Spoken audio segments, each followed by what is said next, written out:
They just paid him reportedly $73 million from Hasbro.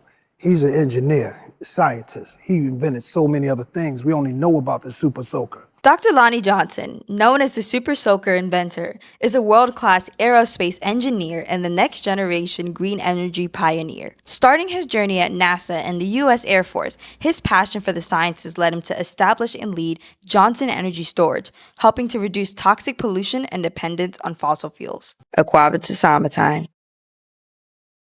Akwaaba to SamaTime, everyone. We're still here at InvestFest, and today I'm with somebody I believe everyone should know about.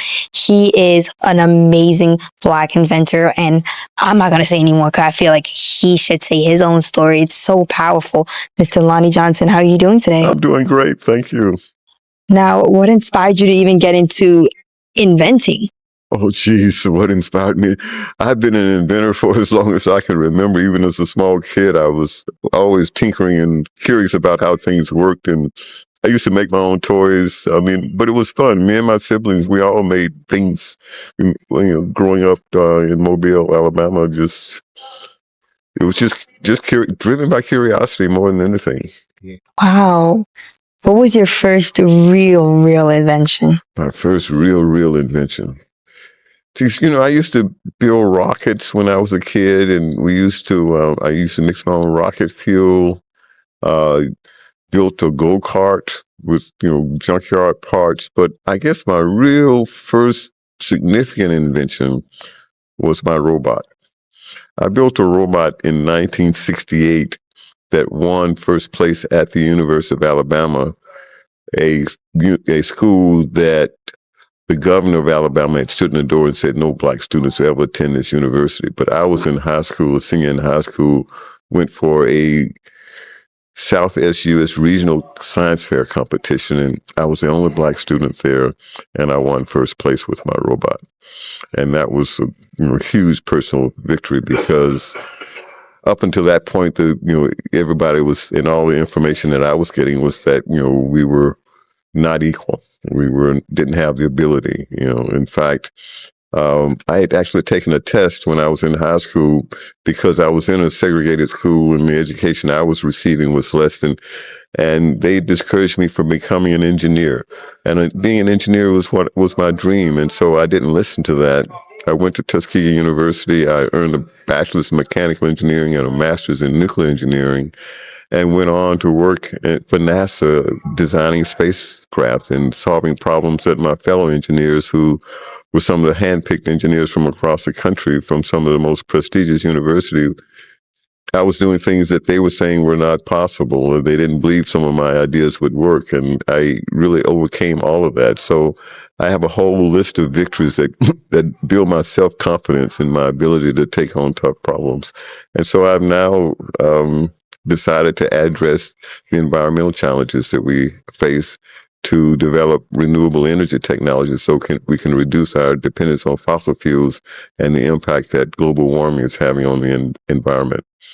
That is so amazing that you're doing that. And with everything that you have done, it shows that there is a lot of Black excellence.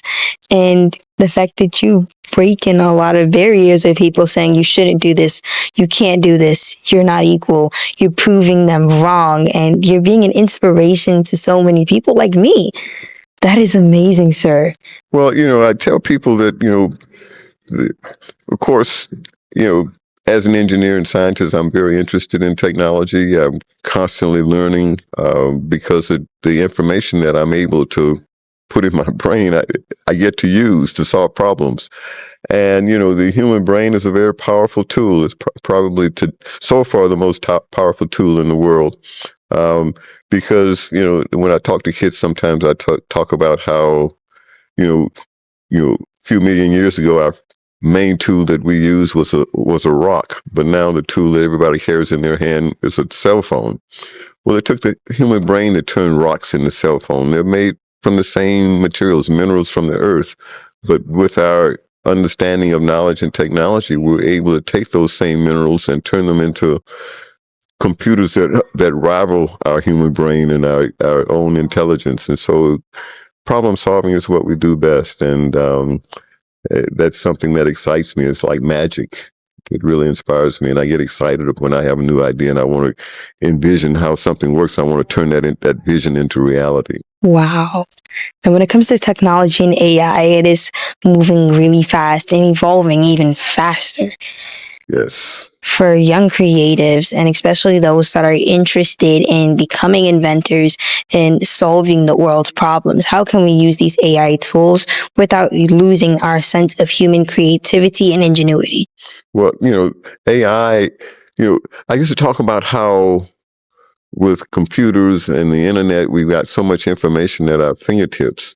Probably one of the greatest inventions that mankind created was, the writing and reading, because now we had the ability to store information outside of our brain. Up until then, it was just passing information from generation to generation by telling stories, but being able to write and document things and then have someone many, many years later read that same information and have that same knowledge. But now we've developed the ability to solve problems and think outside of our brain. So computers are and AI is as significant, I think, as the creation of writing and its impact on humanity. Now, I think AI is even more profound. It's probably the most profound thing that even beyond the atomic bomb and nuclear energy, I should say it that way. AI is a whole different ballgame, because AI has been created by industry and it's been done pretty much independently. There's this huge, very aggressive competition to be first with AI technology. And so we don't have that under control. But it also is something that is very dangerous to humanity, and it could have a huge impact on us because it rivals our ability to, in fact, it's even, the AI models are modeled after the way the same mechanisms by which the human brain works. And so now we've got this intelligence that's outside of ourselves, and there are projections that there will be a new species on Earth. Eventually, it will be an independent entity that will be our counterparts. They'll be inhabiting the Earth with us. So the idea that we created beings in our own image that will be eventually possibly more intelligent than we are. When you think about it, once one computer knows something, they all can know it, whereas we have to learn stuff. We have to repeat. We have to repeat the information several times before we commit it to memory. So it's going to be intriguing. I wish I were a lot younger so I could see just how this all unfolds and the future things. And I think it's exciting. It's exciting that we're able to have this kind of impact. And I was talking to someone the other day about space travel. We're a lot of people have this vision of having a permanent presence in space. Well, we have to worry about taking our environment with us when we go into space, because we can't exist in a vacuum. But robots can. The AI, well, they don't care about. They won't need air. All they need is energy. So they'll be able. So maybe this is this life form that's going to be this new form of life that will inhabit the universe. Maybe it all starts here. Who knows? Who knows? Now, you told me earlier that you are getting installed in Ghana. How did that even happen? And what was the process like? I've been to Ghana several times now.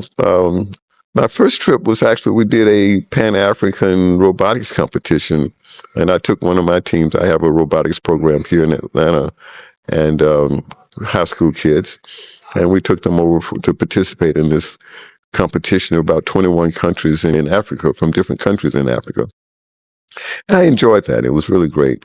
And then later on, a couple of years later, this chief, Nana Obikisi, came over to my laboratory, wanted to meet me, and it turned out that the two events were not connected, but we became friends, and he was telling me that they wanted to acknowledge me in Ghana and my accomplishment and anoint me chief of technology.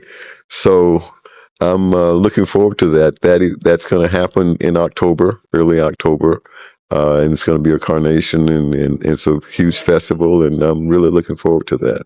And I look forward to it too. Now, before you go, sir, how would you describe your life's journey in one sentence and why? Perseverance. It's been a series of taking on challenges and pushing forward to solve problems, just challenging myself and persevering to achieve success in those challenges. The one success that I did not touch on is the Super Soaker water gun. I invented that. It became the #1 selling toy in the world. I owned all the patents, and then decided I wanted to challenge myself again and wanted to become the king of all toy guns. And the other guns that were out there were the Nerf dart guns. I started redesigning those and making those perform better. Did a deal with Hasbro, and that said, at some point, something close to 80% of the toy guns sold worldwide were based on my patents. I'm now focused on energy technology. And you will succeed in that, sir. Thank you so much for your time, for speaking to me. And I hope you guys have learned a lot from him. I absolutely hope that you guys do way more research on him, because he is somebody I believe everyone should know about. And thank you so much for just taking out time to speak to me. My pleasure. Thank you for the opportunity. You're welcome. And this has been a beautiful episode here at InvestFest. And until next time on SamaTime.